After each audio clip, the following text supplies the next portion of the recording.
اور اس کی جو ڈائریکشن وہ یہی ہے کہ پہلے اندرونی سرمایہ کاری کے لیے سرمایہ کار وہ کرتے ہیں، اس کے بعد حوصلہ پا کر پھر بیرونی سرمایہ کار آتے ہیں. اس کے علاوہ اور کوئی طریقہ کار نہیں. اس حالیہ IMF پروگرام میں، اور میری دعا ہے آپ سب کے ساتھ کہ یہ انشاءاللہ پاکستان کی تاریخ کا آخری یہ پروگرام ہوگا، لیکن یہ کہنے سے نہیں، یہ محنت، دیانت اور خون پسینہ بہانے کا سفر کا نام ہے. اس کے بغیر یہ ممکن نہیں. اس کے لیے یقیناً وفاق کو اور چاروں صوبوں کو ساتھ مل کر چلنا ہوگا. آج جو ریفارمز ہو رہی ہیں، میں مثال دے رہا ہوں آپ کو، FBR میں جو ریفارمز ہو رہی ہیں.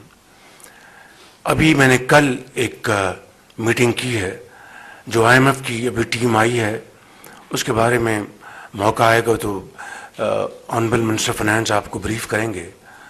ابھی کل میں نے جو میٹنگ کی ہے، ایک خاتون کو 80 سالہ خاتون ہے، ان کا ایک اکاؤنٹ تھا، اس کو کلوژن کے ذریعے اس اکاؤنٹ کو اپنا لیا گیا، اور اس کے ذریعے ایک فیک جو جس کو فلائنگ انوائسز کہتے ہیں یا فیک انوائسز کہتے ہیں،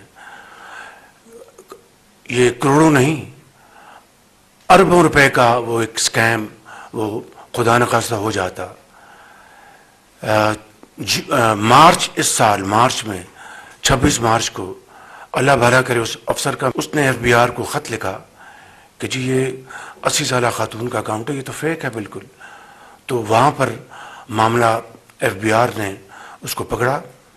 اس وقت تک صرف 37 کروڑ روپے اس غریب قوم کے وہ ہڑپ کیے جا چکے تھے. اور اگر وہ جو کلوژن کے ساتھ وہ سکیم اگر چلتا تو آج اربوں کھربوں